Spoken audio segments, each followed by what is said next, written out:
Pues, buenas noches, vamos a comenzar nuestra enseñanza del día de hoy y gracias a Dios porque estamos aquí, ¿verdad?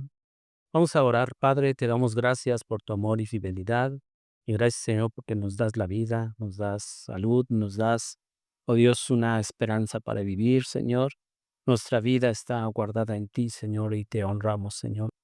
Eh, Nos presentamos ante ti en esta noche, Señor, porque hemos dispuesto estos minutos, Señor, para estudiar juntos tu palabra y pedimos, oh Dios, que tu Espíritu Santo nos ayude a entenderla, Señor, y que podamos, oh Dios, cada día, Señor, crecer en la gracia, en el conocimiento del Señor, y que todo sea para la honra y gloria de nuestro Señor Jesucristo. Amén. Bueno, pues hemos estado hablando acerca de combatir herejías y les decía yo en otras ocasiones de que algunas de esas herejías, este, se son casi las mismas, por llamarlo así, desde el primer siglo, pero van tomando como que otro nombre, ¿no? O sea, hay religiones o sectas que se han ido levantando a lo largo de la historia, eh, nada más se llaman de diferente manera, pero eh, eh, uno cuando analiza la Biblia, cuando, trata acerca de las herejías, de los falsos maestros y todo, se da uno cuenta que encuentra uno pasajes como los que, hemos tomado como base, segunda de Pedro 2, donde dice que introducen encubiertamente herejías destructoras. Ujú. O sea, ese es el problema y lo grave de las herejías. No es cualquier cosa, no es pensar: "Ay, bueno, pues es un simple error", no, sino que eso trae destrucción, a la iglesia. Y muchas veces traen, confusión, incluso. Ujú. Y uno de los movimientos heréticos que han tomado mucha fuerza últimamente es el movimiento de raíces hebreas. A lo mejor algunos de ustedes no lo han escuchado, no lo sé, pero, primero voy a leer algunas de las cosas que ellos promueven, aunque hay no es exactamente no es todo un movimiento que cree exactamente lo mismo. Es lo que ahora investigando un poquito, este, uno pudiera pensar, bueno, creen básicamente lo mismo, ¿no? O sea, difieren de pronto unos a otros, pero este movimiento, por ejemplo, afirma que la iglesia ha sido adoctrinada por la cultura y filosofías griegas y romanas, bueno, griega y romana, las cuales han traído contaminación y paganismo dentro de la iglesia. O sea, supuestamente ellos se dicen ser parte de la iglesia, aunque ellos, no admiten de algún modo, ellos dicen que no son una denominación, pero ellos dicen, bueno, la iglesia se contaminó con filosofías de cultura griega y romana. Este movimiento sostiene que la muerte de Cristo no puso fin al pacto mosaico, sino que lo renovó. Es más, ellos dicen que el Nuevo Testamento en realidad es el pacto renovado. Así se expresan de esa manera. Y enseñan que la interpretación correcta del Nuevo Testamento depende de una perspectiva hebrea. Ya cuando uno escucha todo ese tipo de cosas, uno debe ponerse alerta, ¿no? Porque una de las cosas que más condenó Jesús es precisamente el sistema religioso judío. Ujú. O sea, tan solo leemos, pues, prácticamente capítulos enteros. Mateo capítulo 23 es todo un reclamo de Jesús al sistema religioso judío. Ujú. Ay de ustedes, escribas y fariseos, y les empieza a decir. Y la verdad es que les habló muy duro Jesús. Ajá. Entonces, uno cuando ya escucha este tipo de cosas dice: "Ay, caray". Y muchos de ellos afirman, muchos de este movimiento afirman la existencia de un Nuevo Testamento original en hebreo. No todos, porque no todos sostienen eso, pero algunos de ellos dicen que el Nuevo Testamento, hay un Nuevo Testamento original en hebreo, por lo cual denigran el texto en griego. Sabemos que el Nuevo Testamento fue escrito en griego, o sea, la Reina Valera 60, sabemos que los manuscritos, más antiguos precisamente fueron escritos en idioma griego. Ujú. Y existen asambleas del movimiento de raíces hebreas que enfatizan la necesidad de recuperar el judaísmo original del cristianismo. En otras palabras, bueno, ellos, vuelvo a repetir, difieren en algunas cosas, pero algunos de ellos dicen: "Sí, Jesús es el Mesías", y todo, pero ellos dicen: "Pero no tenemos que seguir el cristianismo, más bien tenemos que recuperar el judaísmo del cristianismo". Y vuelvo a repetir, eso es muy peligroso. Ahora, son muy sutiles, como muchas sectas, son muy sutiles en el lenguaje, en la manera incluso de cómo, analizan textos bíblicos. Hoy precisamente tuve la oportunidad de ver un buen rato videos directamente de un joven que está en ese movimiento, que si uno no tiene ¿cómo decirlo? El entendimiento básico de cómo interpretar la Biblia, de cómo entender la Biblia, sí te marean, ¿eh? La verdad, sí te marean. Y, entonces, algunos de ellos dicen que es necesario recuperar el judaísmo original del cristianismo, y dicen que así como Jesús y sus discípulos vivían en obediencia a la Torá, o sea, la ley de Moisés, también la iglesia debe obedecer la Torá. Y ahorita voy a ir en cada uno de estos puntos que estoy, poniendo en la mesa, pues vamos a ir viendo qué es lo que dice la Escritura realmente. Ujú. Guardar la Torá incluye guardar el día de reposo, es lo que ellos dicen. Entonces, es necesario guardar lo que ellos no dicen el día de reposo, ni el sábado, sino obviamente, como se trata de recuperar, el judaísmo, ellos obviamente se refieren como el Shabbat. Ujú. Este, de hecho, pues ellos usan frases, por ejemplo, ellos te saludan, no te dicen buenos días o buenas tardes, no te dicen hola, sino obviamente te dicen shalom. Ujú. Y eso, pues, suena como más, rimbombante, ¿no? Y tú te das cuenta incluso, y yo no sé cuántos de nosotros hemos conocido personas cristianas que de pronto te saludan de esa manera, shalom. Y tú dices, es porque han tenido algún tipo de contacto con este tipo de movimientos. Ajá. Y yo creo que obviamente algunos de ellos en una inocencia han tenido acercamiento a ese tipo de movimientos.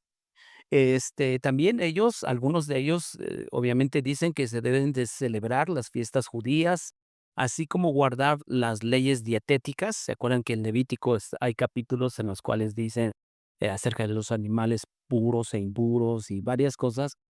Obviamente ellos dicen que hay que seguirlo guardando.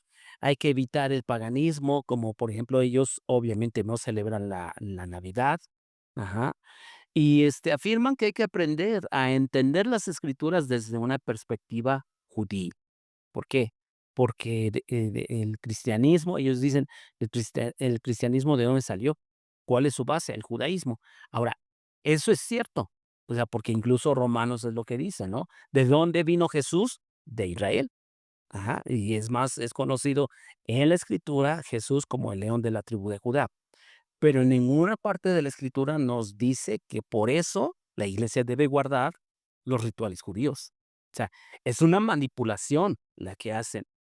Y, ellos se fundamentan que se debe regresar a todo esto que he mencionado, basado en que los creyentes y gentiles estamos injertados en Israel. Y vamos a Romanos capítulo 11 versículo 17, porque este es uno de los pasajes que ellos ocupan obviamente, para decir, como estamos injertados, en realidad tenemos que practicar todas las leyes judías, las celebraciones y todo esto. ¿Qué dice Romanos capítulo 11 versículo 17? Pues si alguna de las ramas fueron desgajadas, y tú, siendo olivo silvestre, has sido injertado en lugar de ellas, y has sido hecho participante de la raíz y de la rica savia del olivo. Ha sido injertado en lugar de ellas. Y obviamente sí está hablando de Israel, y entonces dicen, ¿ya ven? Entonces nosotros como iglesia, la iglesia fue injertada en ese árbol. Y vuelvo a repetir, quien no conoce un poco más a fondo la escritura, puede decir, sí, pues, y suena lógico. Ajá. pero no es bíblico. Ajá, esa es la cuestión. Ahora, muchos de este movimiento prefieren ser llamados cristianos mesiánicos, y a lo mejor de esa manera, a lo mejor sí hemos escuchado un poquito más, cristianos mesiánicos. Ajá, porque vuelvo a repetir, muchos de ellos reconocen a Jesús como el Mesías. Recordemos algo, muchos de los judíos, la mayoría de los judíos no reconocen a Jesús como el Mesías. Ellos todavía están esperando al Mesías, ¿no? Los judíos, y más los judíos, ortodoxos, o sea, los que supuestamente están, pero pues sabemos que el Mesías ya vino. Ujú. Entonces, eh, suelen prendir prendas de tradición judía. De hecho, hay él creo que él mismo se llama pastor, pero en realidad su vestimenta y es famoso, o sea, él es muy famoso, él es de Puebla. Ahorita no recuerdo exactamente su nombre, pero tiene una barba, larga, tiene, cuando él hace sus videos y todo eso, precisamente saluda a Shalom, bendiciones del Eterno, frases así como que, uno dice: "Ah, caray, ¿por qué usa?". Y vuelvo a repetir, o sea, en muchas cosas de lo que ellos hablan de la Biblia. Ajá, hablan de la Biblia, pero, pues, no hay que dejarnos llevar por ese tipo de cosas. También este tipo de movimiento de raíces, hebreas, practican danzas davídicas, y eso me llamó la atención, porque, pues, igual en la iglesia cristiana sabemos que hay un sector de la iglesia que les gusta mucho usar eso, ¿no? Las danzas davídicas y, incluso incorporan nombres y frases hebreas en sus escritos. La gran mayoría sustituye el nombre de Jesús por Yeshua. Y no quiero de algún modo decir que hay un canto muy famoso en nuestros días, que es el de Yeshua. Ah, o sea, por todos lados, en muchas iglesias lo cantan, y no quiero decir que realmente sea de esa tendencia, pero sí es de llamar la atención, porque la iglesia a lo largo de la historia se le ha llamado a Jesús, en sus traducciones, a cada uno de los idiomas, así tal cual. Porque este movimiento dice: "No, en hebreo el nombre Jesús es Yeshua, y de esa manera le debemos decir".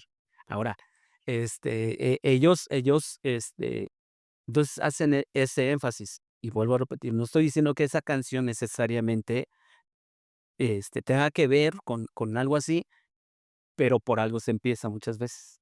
Ujú. Entonces, este, o por ejemplo, en nuestras Biblias, en la versión 60 sobre todo, y versión sobre todo Reina Valera, casi siempre encontramos, sobre todo en el Antiguo Testamento, el nombre Jehová para referirse a Dios, ¿no? El nombre Jehová para referirse a Dios. Ellos a lo más, o sea, lo más, parecido, Ya ve. Yahvé o Yahweh. En este caso, varios de ellos, se refieren como Yahweh, que hoy, por ejemplo, en uno de los videos que estaba viendo, dice: "Y ni siquiera es el nombre correcto, la pronunciación correcta", y hace como un análisis, incluso él, dentro de ese análisis, dice: "¿Se acuerdan que cuando fue crucificado Jesús le pusieron un qué? ¿Acrónimo? Eh, bueno, no un acrónimo, sino Jesús, Rey de los Judíos, ¿no? Entonces, según, uno de los videos que vi, supuestamente, si tú ves, y lo pasas al hebreo, supuestamente es exactamente las letras de lo que se conoce en el Antiguo Testamento como el Tetragramatón, que es YHWH, que por cierto, ese que estuve viendo, dicen, ni siquiera se escribía así en hebreo. O sea, mucho tiene que ver con que con descalificar, obviamente, lo que ha hecho la iglesia a lo largo de la historia. Ajá. Entonces, se refieren a Dios, vuelvo a repetir, no como Jehová, sino como Yahweh o Yahweh. A lo más que casi siempre ellos se refieren a Dios como Elohim o Adonai. o el Eterno. Ajá. Y eso eso también es de llamar la atención. Ahora, hay cosas como, por ejemplo, llamarle a Dios el Eterno, eh, no es incorrecto, pero digo, si en nuestras Biblias se viene así plasmado, incluso en las versiones más modernas ya no se usa el nombre Jehová, por lo regular dice Señor, ¿no? Pero, argumentando que estos nombres, o sea, ellos argumentan que estos nombres son los verdaderos nombres que Dios desea para sí mismo. La pregunta es, ¿y dónde no dice eso la Biblia, no? Ahora, parte del peligro de este movimiento es que obviamente niegan la Trinidad. Ajá, y ya eso es algo fundamental dentro de nuestra fe cristiana, ¿no? Y pues vamos a ver algunos pasajes de la Biblia. Porque les decía yo que ellos sostienen que la muerte de Cristo no puso fin al pacto mosaico, sino que más bien lo renovó. Ujú. Entonces vamos a ver Romanos capítulo 7, versículo 4. Romanos 7, 4.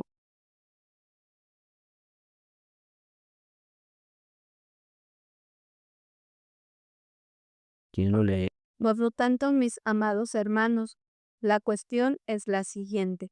Ustedes murieron al poder de la ley cuando murieron con Cristo, y ahora están unidos a aquel que fue levantado de los muertos. Como resultado, podemos producir una cosecha de buenas acciones para Dios. Ujú. Hemos muerto a la ley. Creo yo que este pasaje también es muy claro, pero obvio, cuando tú les lees este tipo de cosas, ellos te dan la vuelta. Ajá. También Romanos capítulo 10 versículo 4.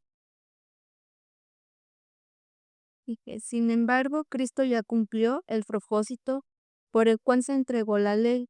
Como resultado, todos los que creen en él son hechos justos a los ojos de Ujú. Dios. Porque el fin de la ley es Cristo. ¿Qué le puso fin a la vigencia de la ley? Cristo. O sea, es claro el pasaje.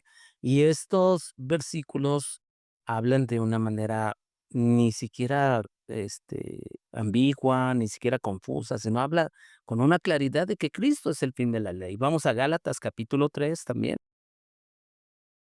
Gálatas capítulo 3 versículos 13 y 14.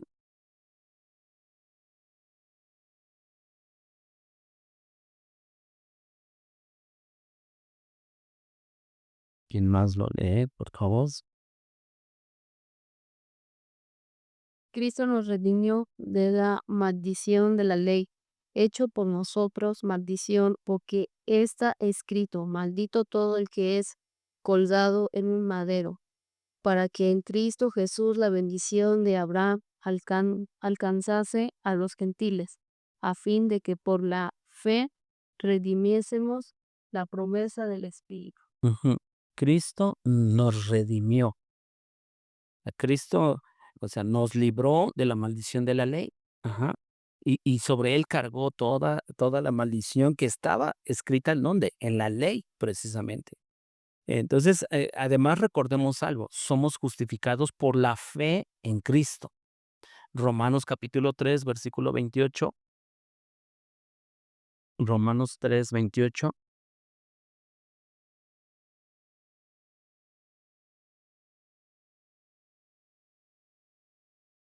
Sí. ¿Qué dice? Concluimos, pues, que el hombre es justificado por fe sin las obras de la ley. Somos justificados por fe sin obras de la ley, o sea, sin obedecer a la ley. De hecho, una de las cosas que ellos sostienen mucho, que a lo largo del Antiguo Testamento, este, la Biblia te lleva a que tú tienes que obedecer a Dios para ser salvo.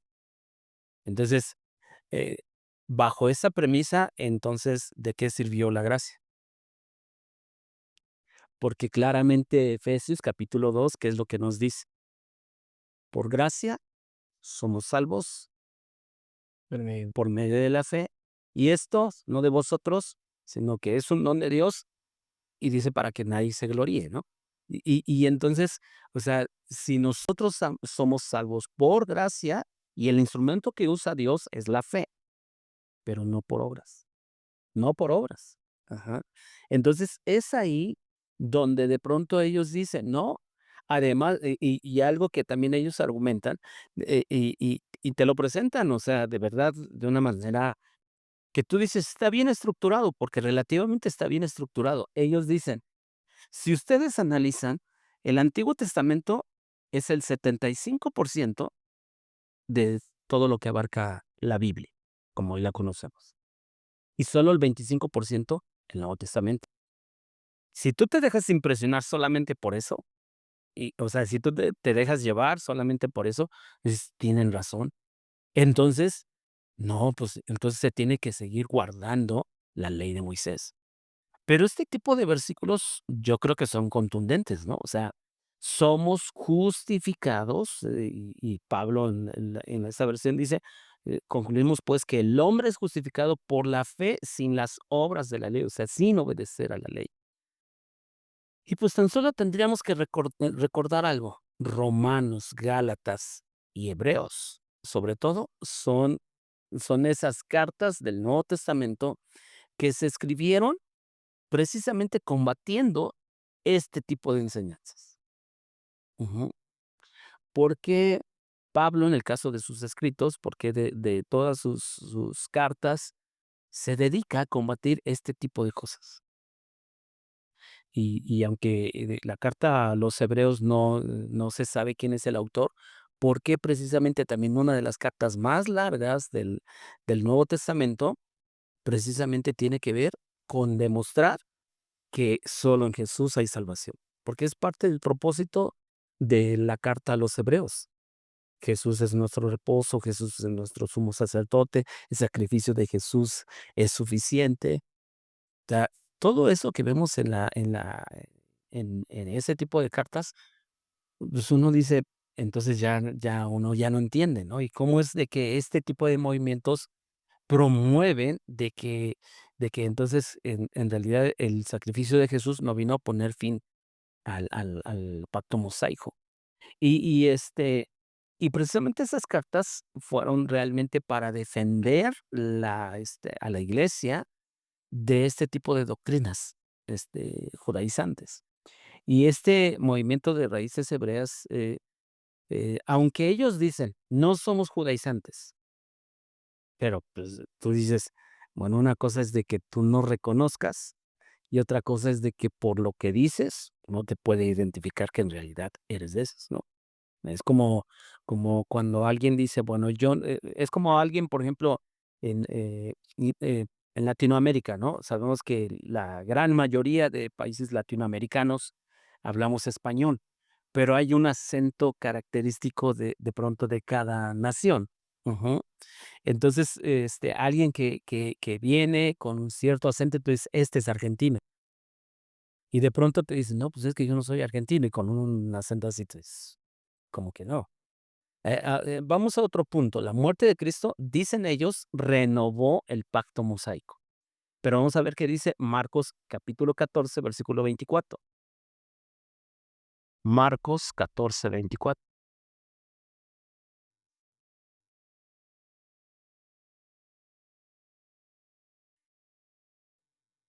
Y les dijo: "Esto es mi sangre del nuevo pacto que por muchos es derramada".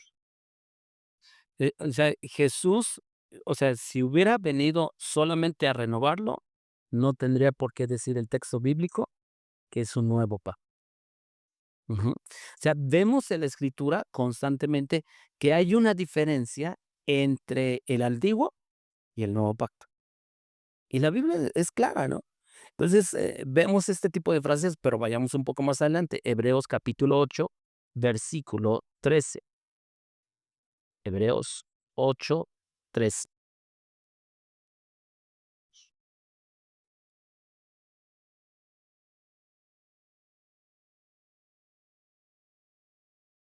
Cuando Dios habla de un nuevo pacto, quiere decir que ha hecho obsoleto al primero, el cual ha caducado y pronto desaparecerá. Ujú. Ha hecho obsoleto al primero. ¿Qué quiere decir? ¿Que sigue vigente? No. No. Y esto, o sea, eh, esto me llama la atención, porque esa frase que encontramos aquí en Hebreos 8:13, dado por viejo, precisamente es una palabra en griego que significa hacer gastado o declarar obsoleto, que es como la versión, nueva traducción viviente. Es lo que dice. Entonces, lo declaró obsoleto, fuera, ya no tiene vigencia. Y eso es claro en la escritura. Entonces, ¿por qué este movimiento de raíces hebreas menciona que Jesús no vino a ponerle fin, sino vino simple y sencillamente a renovar?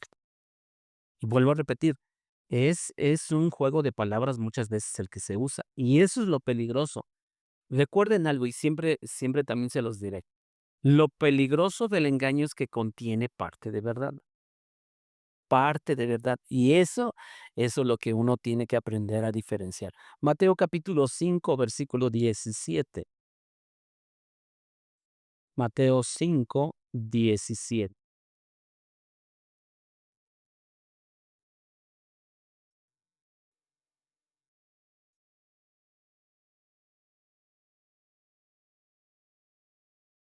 Y estas son palabras de Jesús. ¿Quién lo puede leer, por favor? No penséis que he venido para abrogar la ley o los profetas. No he venido para abrogar, sino para cumplir. Ujú. Ahora, cuando Jesús dijo que no vino para abrogar, que otra de las palabras es abolir, de algunas versiones así viene, dice, sino a cumplir. Se refería exactamente a que él vino a cumplir toda la ley y todo lo que estaba profetizado, obviamente por los profetas, todo lo que anunciaba la ley y los profetas, él lo vino a cumplir. Ajá, el texto es lo que en realidad está diciendo.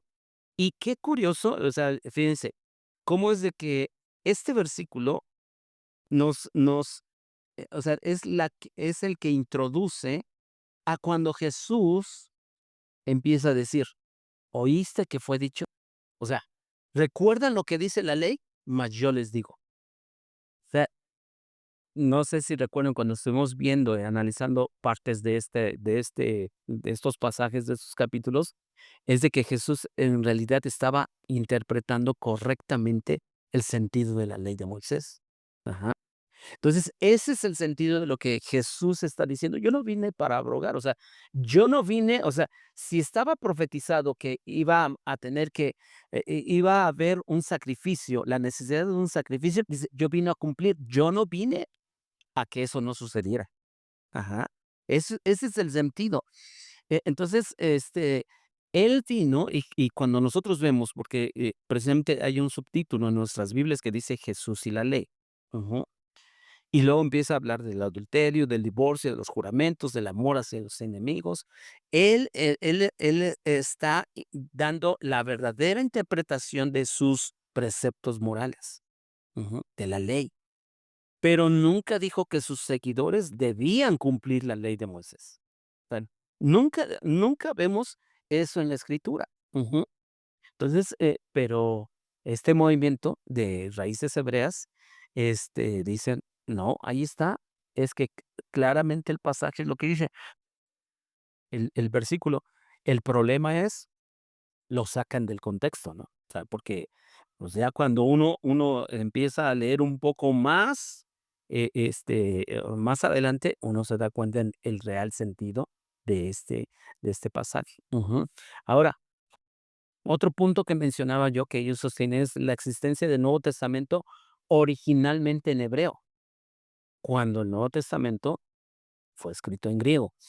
Eh, en las notas le puse que bueno, sí, el Antiguo Testamento fue escrito en hebreo, ajá, y solo unas partes de Daniel fue escrito en arameo.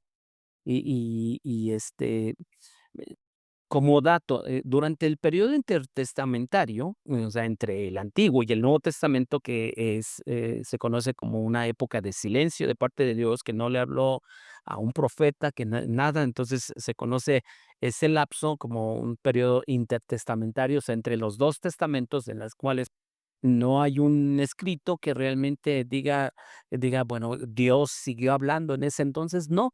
Son más o menos 400 años entre Malaquías y el nacimiento de Cristo. El Antiguo Testamento se tradujo al griego, o sea, el Antiguo Testamento fue escrito en hebreo. En ese lapso de tiempo, en esos 400 años, se tradujo el Antiguo Testamento en griego. Ujú. Esa traducción es conocida como la Septuaginta. Es algo, y yo sé que a lo mejor para ustedes de pronto les puede resultar así como que es la primera vez que escuchamos eso, pero es importante que ustedes conozcan esto, o que conozcamos esto. ¿Por qué? Entonces, el Antiguo Testamento fue escrito en hebreo, solamente había eso y se conocía como escritura. Esas eran las escrituras que los judíos conocían, porque recordemos, el Nuevo Testamento se comenzó a escribir hasta después del año 50. Ajá. Entonces, incluso los versículos que de pronto en los evangelios, o las citas que de pronto vienen en los evangelios, que dice, como dice la escritura, o como dijo Isaías, los judíos, ellos solamente tienen en mente, y el autor de las cartas y de los evangelios, ellos tienen en mente solamente lo que decía el Antiguo Testamento, que los judíos lo conocían solamente como el Tanaj. Tenían esa versión de la Biblia solamente, o sea, o de las Escrituras, lo que en ese entonces había, en hebreo. En esa época, entre un testamento y otro, se traduce esa versión al griego, y a esa versión se le llamó Septuaginta. Ahora, ¿por qué Septuaginta? Porque se cree que 70 eruditos trabajaron en esa traducción. Ajá, esa es la razón. Entonces, cuando Jesús estaba en la tierra, el arameo era la lengua que se hablaba en Israel. Ujú. O sea, ya los judíos ya ni siquiera hablaban hebreo. ¿Cuándo se perdió? Recuerdan que fueron llevados los judíos a Babilonia. Ujú. Y después ellos regresan en la época de Esdras y Nehemías. De hecho, en el Tanaj, o la versión hebrea del Antiguo Testamento, Esdras y Nehemías es un solo libro. Ujú. Así como, si no me recuerdo, primero y segundo libro de Samuel son un solo libro. O sea, la Biblia hebrea, que ellos reconocen como Antiguo Testamento, reconocen menos libros, en su Biblia, no, o sea, porque primero y segundo de Samuel lo reconocen como un solo libro, o Esdras y Nehemías como un solo libro. Ajá. Ahora, la gran mayoría de eruditos o de estudiosos reconocen que el Nuevo Testamento fue escrito en griego, y en ese aspecto no hay gran polémica, ¿eh? Solo que el movimiento, o parte del movimiento de raíces hebreas dice no, hay copias en hebreo y son manuscritos que creemos que eso es lo correcto, y que se debe de interpretar el Nuevo Testamento bajo la luz de ese entendimiento de una cultura judía. Entonces, ahora, eh, es importante tomar en cuenta que sí, el Nuevo Testamento hay cosas, sobre todo, de evangelios, de cosas que debemos conocer la cultura judía, sí, pero no quiere decir, o sea, para entender mejor el pasaje y todo esto, pero no necesariamente que eso sea la manera de interpretar correctamente todo el Nuevo Testamento. Ajá, no sé si entendemos que Ujú. existe una diferencia. Entonces, el Nuevo Testamento fue escrito en griego, pero en un tipo de griego que se conoce como griego koiné. ¿Cuál era o simplemente como koiné? Hay algunos que solamente así lo reconocen, pero el koiné era lo que hablaba la gente del pueblo. O sea, era, si ustedes, ahora de pronto comparan con el griego que se conoce o que se conocía en ese entonces, es un griego diferente. Pero, en realidad, pues, en esencia era el idioma griego, ¿no? La lengua griega.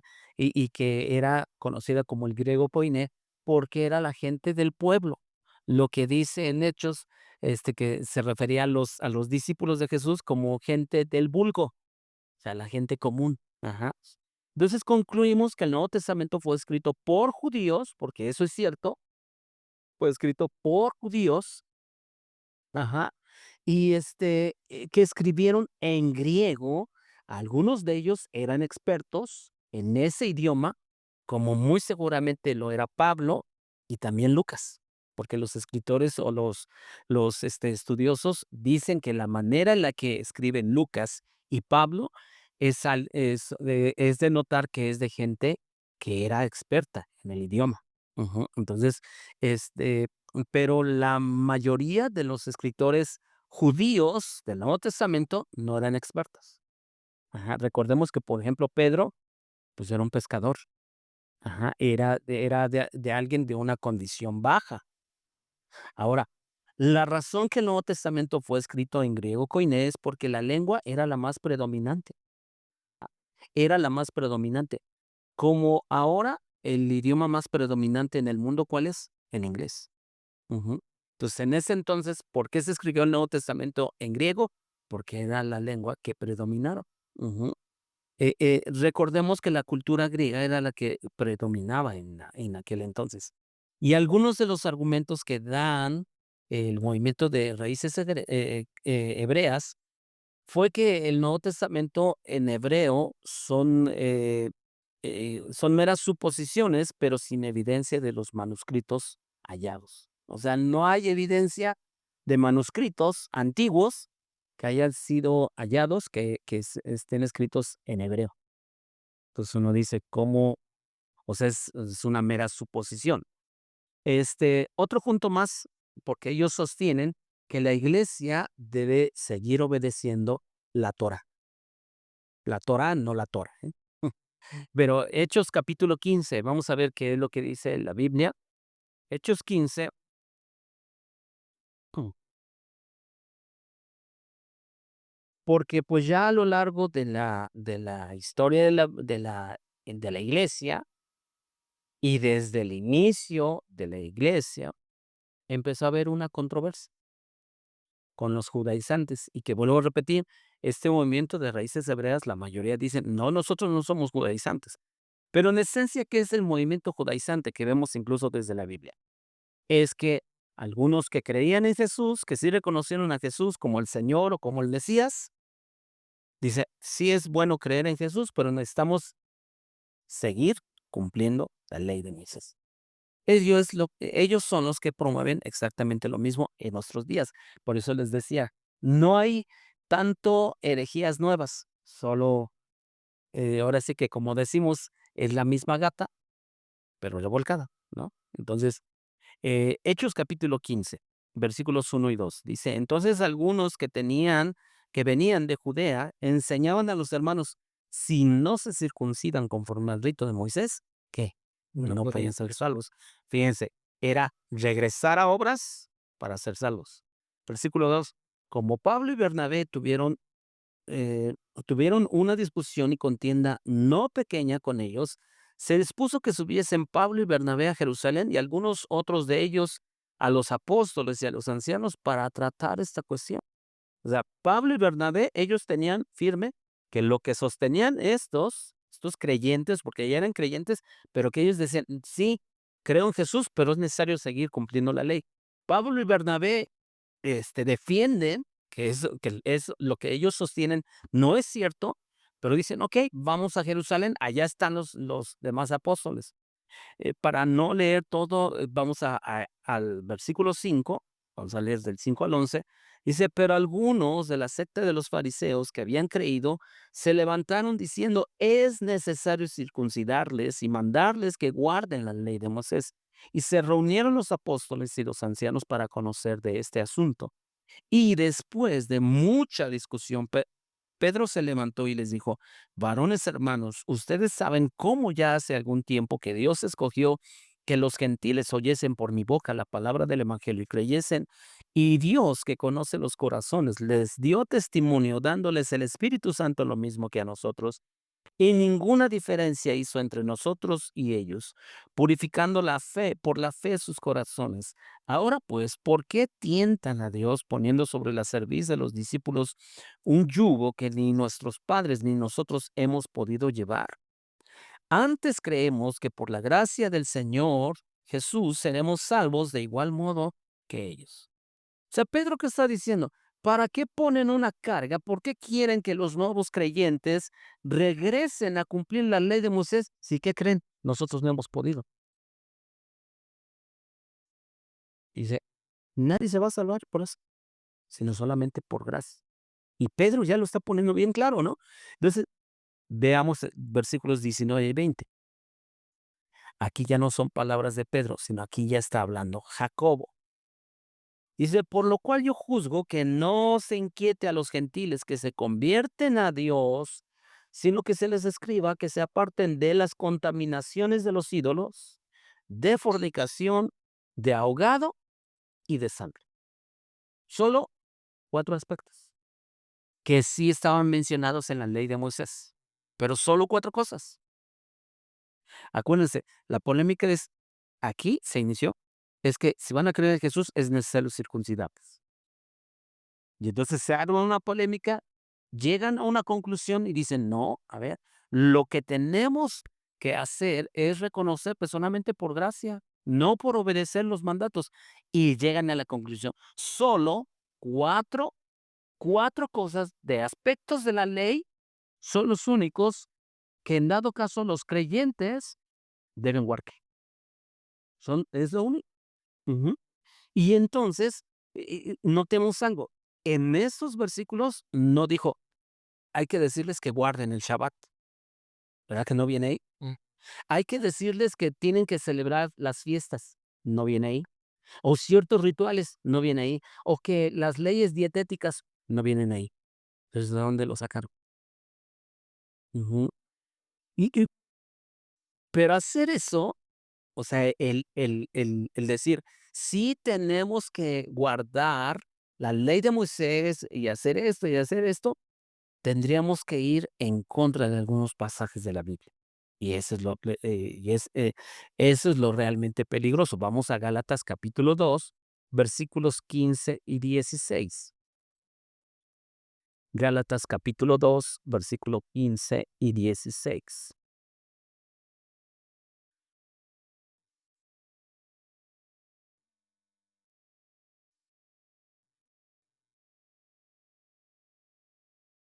¿Quién lo lee, por favor? Luis. Nosotros judíos de nacimiento y no pecadores de entre los gentiles, sabiendo que el hombre no es justificado por las obras de la ley, sino por la fe de Jesucristo. Nosotros también hemos creído en Jesucristo para ser justificados por la fe de Cristo y no por las obras de la ley, por cuanto por las obras de la ley nadie será justificado. Ujú. ¿Cómo es claro el texto, no? Nadie será justificado. Nadie será declarado justo ante Dios por obedecer la ley. Ya. Si alguien nos dice, ok, sí, crees en Jesús, pero también te tienes que circuncidar, también tienes que guardar el sábado, también tienes que celebrar ciertas fiestas. Tú dices, no, me tengo que meter al judaísmo. Eso es practicar realmente la ley de Moisés. Y está demostrado, y por incluso el texto que leímos hace un rato, en el que Pedro les dice, si nosotros tampoco hemos podido cumplir, porque ningún hombre, el único que pudo cumplir las más de 600 leyes fue Cristo, fue Jesús. Pero Cristo es el fin de la ley. Ajá. Entonces, eh, nos meteríamos en una serie de problemas y además, para mí el pasaje más contundente o uno de los más contundentes, vamos a leerlo, Gálatas capítulo 5, versículo 1. Cuando alguien nos diga, es que tienes que celebrar el sábado o guardar el día de reposo o celebrar ciertas fiestas judías, o te tienes que circuncidar, pues simple y sencillamente espérame, es que no es cualquier cosa, ¿no? Gálatas 5 del 1 al 4. ¿Quién lo quiere leer? 5:1. Ajá, por favor. Estad pues firmes en la libertad con que Cristo nos hizo libres, y no estéis otra vez sujetos al yugo de esclavitud. He aquí yo, Pablo, os digo que si os circuncidáis, de nada os aprovechará Cristo. Y otra vez testificó a todo hombre que se circuncida, que está obligado a guardar toda la ley. De Cristo os desligasteis, los que por la ley os justificáis, de la gracia habéis caído. Fíjense, Apréndalo. Ya no. hasta el 4. Gracias, gracias. O sea, fíjense, ok, ¿te quieres circuncidar? Dice, de nada sirve. Número 1, de nada sirve. O sea, ¿para qué te quieres regresar? Sí. ¿Para qué te quieres regresar al yugo de esclavitud? Y fíjense, lo que está escribiendo Pablo aquí no es al yugo de esclavitud del pecado, porque él no está mencionando ese, sino al yugo de esclavitud de la ley. ¿Se dan cuenta? Porque es lo que dice el texto. Y dice, pero si tú te circuncidas, ¿sabes qué? De nada te aprovecha Cristo. De nada sirvió que Cristo ofreció un sacrificio. Y ya cuando uno dice, ah, caray, y todavía dice, si tú obedeces un punto de la ley, en este caso circuncisión, dice, estás obligado a guardar toda la ley. Entonces, ¿es cualquier cosa? No, no es cualquier cosa. Pero lo peor, dice el versículo 4, de Cristo te desligaste. De nada te sirve Cristo. Porque tú crees, porque esa es la cuestión, porque tú crees que te puedes salvar por tus obras, cuando claramente la salvación es por gracia, por medio de la fe en Cristo Jesús. Exactamente. Entonces, ¿es cualquier cosa? No. Ujú. Y vamos a otro punto que dicen ellos que es de guardar el día de reposo. Ujú. Ellos dicen que es necesario guardar el día de reposo, el Shabbat, porque ellos, vuelvo a repetir, ellos no usan el día de reposo, ni el sábado. Ellos tienen que hablar en hebreo para apantallar. Ajá. Entonces, tienes que guardar el Shabbat. Y cuando se refieren a fiestas, por ejemplo, ellos no te dicen las fiestas como vienen traducidas a la versión 60, sino, por ejemplo, una de las fiestas que ellos te dicen, tienes que celebrar el Hanukkah. Y ¿qué es, pues, qué es el Hanukkah, verdad? Así te quedas. Pero pues, lo hacen también para apantallar y decir, ya ves, tú eres un ignorante, tú ni conoces, en realidad. Ajá. Pero, ¿qué creen? No encontramos en ninguna de las cartas del Nuevo Testamento un mandato en el que se diga que debemos guardar el sábado. No existe. Solamente en el Antiguo Testamento, cuando Dios dijo que guardar el último día de la creación, solamente está refiriéndose al último día. El último día no dice qué día es. Ujú. Y dependiendo a lo que sea, es que, por ejemplo, allá el sábado es el último día de la semana, y aquí de este lado es el domingo el último día de la semana. Y puede ser que en Japón sea otro día el último día de la semana. Entonces no va a concordar el sábado con el día. Ahora, fíjense algo. Por un lado, no encontramos un mandato en el Nuevo Testamento. Ajá. No existe. Y cuando nosotros vemos el mandato de guardar el día de reposo en el Antiguo Testamento, nosotros tenemos que ver hacia quién está dirigido. Y hacia quién está dirigido, por ejemplo, Levítico. Todas las leyes, ceremoniales, rituales, de todo. Dice, es más, vamos por ejemplo a Levítico capítulo 1, para que veamos esto a quién aplica.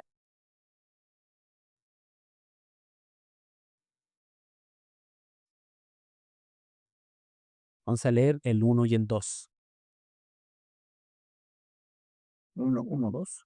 Ajá, Levítico 1, 1 y 2. El Señor llamó a Moisés desde el tabernáculo y le dijo, da las siguientes instrucciones al pueblo de Israel. ¿A quién? Al pueblo de Israel. Mi pregunta es, ¿la iglesia es lo mismo que el pueblo de Israel? No, nosotros no somos judíos. Cuando presentes un animal como ofrenda al Señor, lo puedes tomar de la manada del ganado o del rebaño de ovejas y cabras. Ujú. Y va a empezar a hablar de leyes rituales, y cómo ofrecer sacrificios, esto, aquello. Pregunta, si dentro de esas leyes obviamente está el mandato de guardar el día de reposo, pero claramente desde el primer capítulo, en los primeros versículos, está claramente hacia quién está dirigido todos estos mandatos, los hijos de Israel. Y nosotros no somos israelitas. Y eso claramente en Romanos, por ejemplo, lo dice. Gálatas también lo dice. Entonces, nosotros no estamos obligados a guardar el día de reposo. Y alguno puede preguntar, ¿y por qué Jesús y sus discípulos guardaron el día de reposo? Pues, ¿cuál es la respuesta? Porque ellos sí eran judíos. Y estaban cumpliendo la ley. Pues sí, para ellos estaba el mandato, ¿sí o no? Entonces, ellos eran judíos, nosotros no. Y aunque algunos quieran serlo y quieran hablar como los judíos, no lo son. Ajá, no lo son. La Biblia es clara. Además de que cuando se instituye guardar el día de reposo, ¿saben aquí hacia quién estaba apuntando? Sí, Cristo. Hacia Cristo. ¿Por qué? Porque Él es nuestro verdadero reposo. Mateo capítulo 11, versículo 28.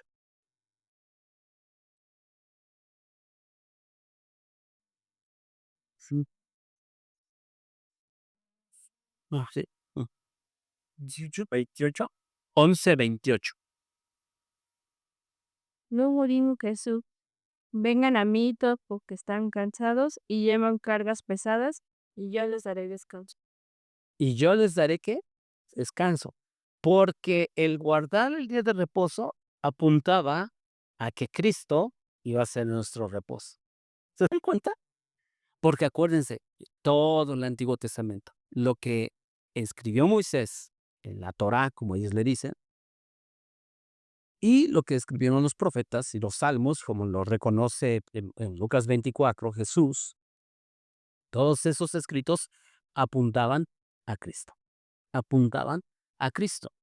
Y el último punto que vamos a ver es acerca de la celebración de fiestas judías. Vamos a Colosenses capítulo 2, versículos 16 y 17. Colosenses 2, 16 y 17.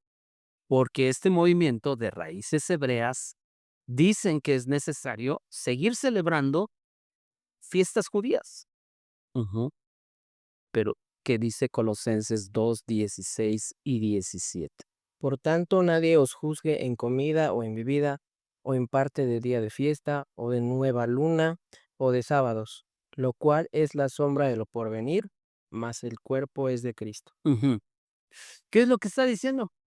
No, o sea, nadie les pide, o sea, que nadie los esté juzgando, que si ustedes celebran esto, que aquello, dice, ¿sabe por qué? Porque eso era sombra, en realidad estaba apuntando ¿a quién? Cristo. A Cristo. Por ejemplo, existe el mandato hacia los hijos de Israel que celebraran la Pascua, ¿de acuerdo? Pero ¿qué dice Pablo en una de sus cartas? Que vuestra Pascua es Cristo.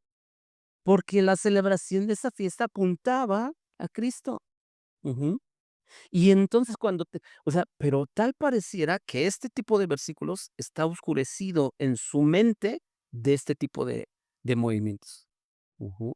Y entonces, vuelvo a repetir, de pronto vemos cómo es de que hay sectores de la iglesia que están diciendo que es necesario seguir celebrando ciertas fiestas judías. Pero es algo curioso, porque lo he mencionado en algunas otras ocasiones. Según algunas iglesias celebran ciertas fiestas judías, pero no lo hacen como lo pidió el Señor. Porque, por ejemplo, algunas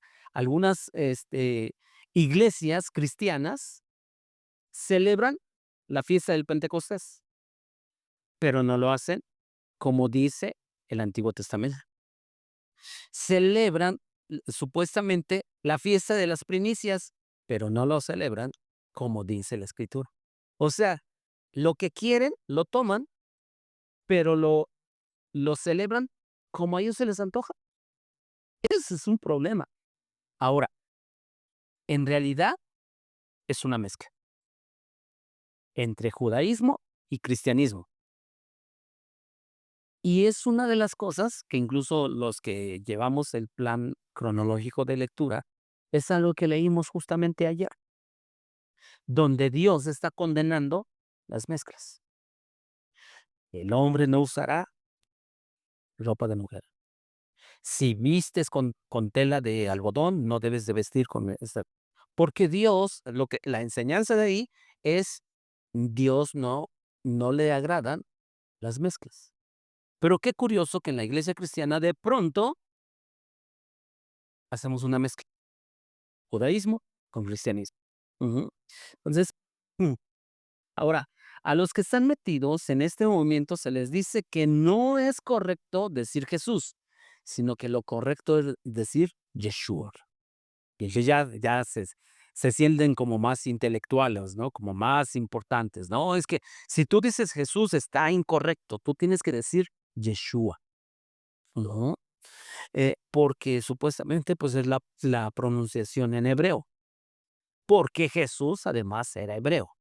Sin embargo, es bueno tomar en cuenta que en los tiempos de Jesús ni siquiera se hablaba hebreo. O sea, es lo más contradictorio, porque recuerdan que les dije que en ese tiempo, cuando el pueblo de Israel se lo llevaron cautivo a Babilonia, en Babilonia se hablaba el arameo. Y durante el tiempo de Jesús los judíos hablaban arameo. Pero qué curioso que ahora se quiere rescatar eso a través de este tipo de movimientos. En Antiguo Testamento, en la versión Reina Valera, encontramos el nombre de Jehová para referirse a Dios, pero el movimiento de raíces hebreas dice que eso es incorrecto, que es mejor llamarlo Yahweh, o como algunos más, incluso expresan solamente el eterno o el nombre. Ajá. Porque supuestamente es hasta casi blasfemo referirse a Dios de otra manera. Es lo que ellos dicen. Pero este tipo de movimientos heréticos parecieran inocentes, como les decía, parecieran inocentes. Pero recordemos que toda herejía es destructiva y desvía de la genuina fe en Jesucristo. Y como les mencionaba, hay iglesias que poco a poco se deslizan hacia ese movimiento, admitiendo ciertas cosas de este movimiento, o realmente devolverse a la ley de Moisés, y entonces vemos que en reuniones cristianas se hace uso de danzas hasta supuestamente proféticas, ¿sí? O sea, danzas proféticas, o de un instrumento llamado, por ejemplo, shofar, ¿se acuerdan? Hay iglesias en donde usan eh, el shofar, que es un cuerno, o sea, en realidad. O incluso tipos de vestimenta. Les decía yo de él mismo se llama como pastor, es el pastor Celorio, pero es mexicano, es de Puebla, pero que usa mucho este tipo de lenguajes, de vestimentas, y que incluso, como les decía yo, celebran fiestas como la Pascua, las primicias, el Hanukkah, en fin. Pero este movimiento de raíces hebreas dice la Biblia, o sea, según ellos están regresando a las sendas antiguas. Es lo que ellos dicen. Entonces, estamos introduciendo este tipo de temas porque, ojo, cada vez ganan más terreno. Ujú. Y ellos mismos lo reconocen, créanme. Hoy que les mencionaba al inicio, hoy que tuve la oportunidad de ver varios videos directamente de ellos reconocen que este tipo de movimientos ha ganado mucho terreno en los últimos años. Y créanme, hay iglesias enteras que se han desviado a ese movimiento. Y eso es lo peligroso. Ujú. Entonces, pues vamos a orar y vamos a darle gracias a Dios en esta noche por esta enseñanza. Padre, en el nombre de Jesús, gracias Señor por esta enseñanza. Ayúdanos, oh Dios, siempre a tener discernimiento, a crecer en el conocimiento de tu palabra, Señor, porque tu palabra es verdad. Y eso lo declaró Jesús y nosotros lo reconocemos, Señor.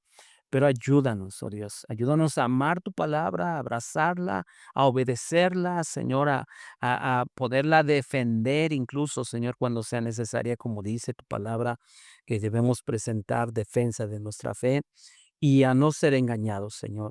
Que tu Espíritu Santo nos guíe, Señor, y que cuando platiquemos con alguien que pudiera parecer algo inocente, algo que aparentemente no hay ninguna desviación que nosotros podamos discernir, oh Dios, cuando realmente alguien, oh Dios, está atacando nuestra fe en Cristo. Nosotros sabemos que estamos seguros en Cristo y solo a Él le damos la honra y la gloria y te bendecimos en el nombre de Jesús. Amén y amén. Pues que Dios les bendiga a todos.